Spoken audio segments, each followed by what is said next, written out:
Oh, yeah. What's up, Jeremiah? How are you? Oh, we're going very podcastery. So, no, it's What's up, Jeremiah? How are you? we're going very podcastery. So, no, it's good. No, I love it. I love. Yeah, They did. I love myself a podcast. I've done too many of them lately. Nice. They did. So leading with that. So, Ryan, what brings you to Startup Week Columbus? So I'm 50 years old. I was actually at every Startup Week Columbus for a long period of time.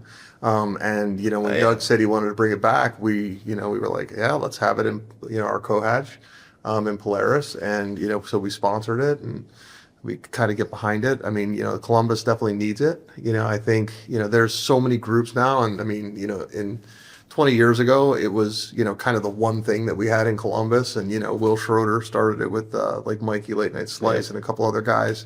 And it is one of those that I was in a meeting with Will yesterday, and when I told him about it, everyone gets excited again. So I think it's going to start to build momentum, and I think this year will be the first of many.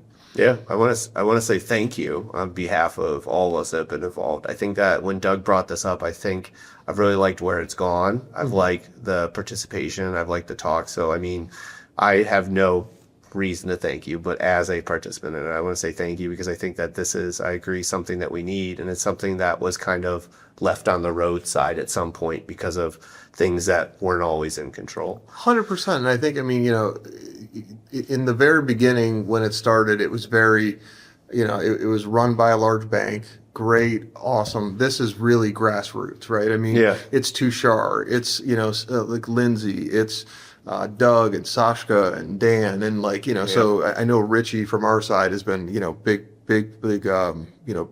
proponent of it from the beginning. So Richie, Jenna, and my partner Matt as well. So I mean I think it's listen, we're excited. I mean we want this stuff. This is the kind of stuff we want to see in our spaces. Yeah. And now we're breaking ground in Dublin Innovation District. So Yep.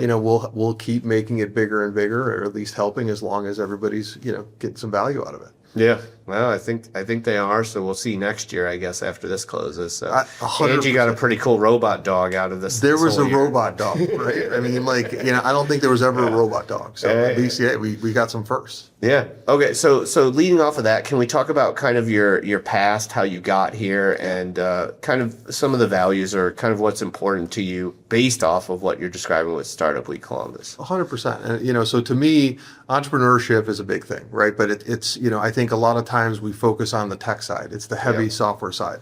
And again, that's amazing, but there's a lot of startups that are, have nothing to do with technology. And again, I don't mean nothing. There's always, there's always layers of technology built into consumer products. And, the one that I always talk about is the nonprofits, right? I mean, there's startups too, right? Like there's folks who are working out of their garage and they're starting up a nonprofit. And, not only do they get in trouble if they try to spend money, but you know what I mean? So but they have to raise money and they have to, get donations. So really, that's really been my passion from the very beginning. We started two programs, the Boost Scholarship, which is for startup for-profits, and then the Gifts program for startup nonprofits.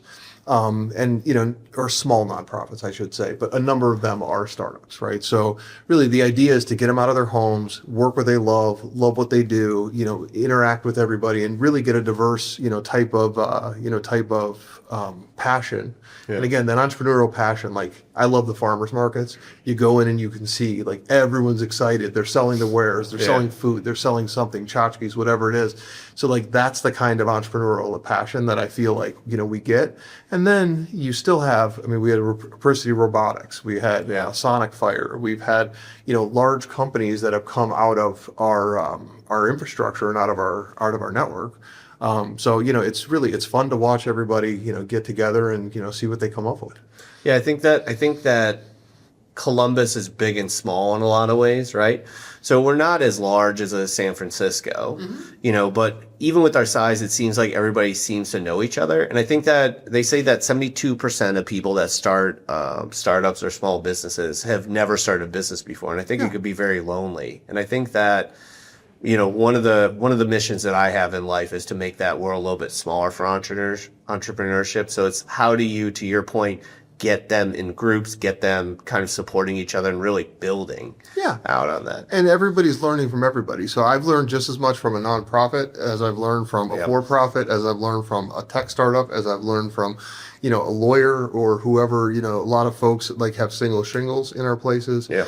And then, listen, once you get big enough, in the beginning, a lot of folks said, hey, the only reason you're helping startups is because you really want to cure that startup and make them into a member. But the reality is we feel most proud when a startup actually goes out and gets their own building, right? Because then they've gotten funding or they've had an exit or they've done something. And again, if they come back and they use us for the board of directors meetings or they use us for other things, like they're still part of the community. And then we had Spearfish AI. So, they're a newer startup, but Ray started. He had a boost scholarship for the first year. After a year, he's like, I'm ready. Not only am I ready to, move on, right? But they had gotten funding, but he also said, I'm ready to sponsor the next one.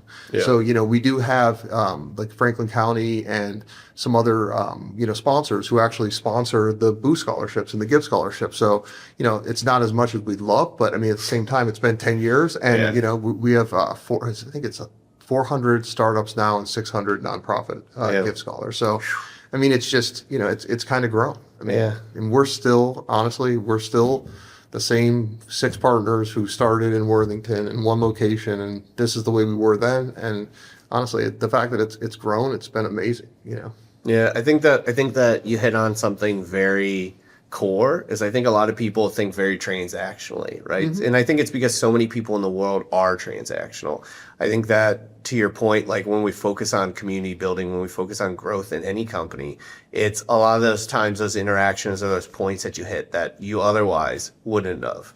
That then can make you either have that idea or grow in ways that you hadn't experienced. So 100%. And again, we've made it through a global pandemic, and we started in 16. So like, during that time, like we didn't close down and we didn't we kept all of our people working and doing, nonprofit work, but it was with all of our nonprofits that were around.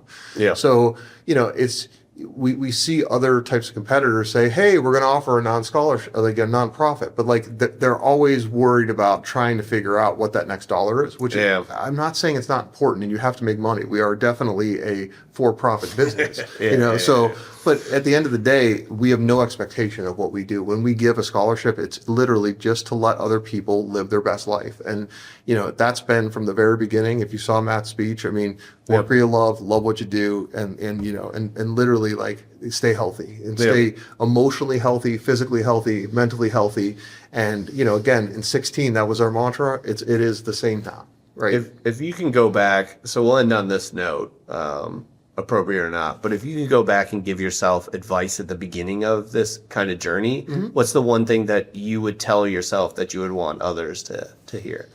It's funny because when Matt talks about, the journey, right? And again, there's 6 partners, but Matt is the main partner, right? Yeah. So he's the one who, quit his job and was working there every day. And again, I was fortunately, I had a lot of different companies that I work with. I was an outsourced VP of business development, so I was able to be there as well.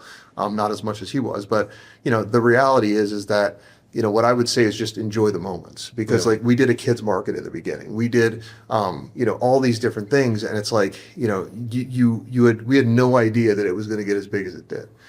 There was dreams and visions, but, so if I look back, I would just say, like enjoy it, because, if you knew what you knew now, you could go back and literally, I would have just savored every single minute with my kids, with my family, with the farmers market that was there. They were our first boost scholar. So like, really just enjoying it and soaking it up, because, 10 years later, you look back and you're like, where did the time go?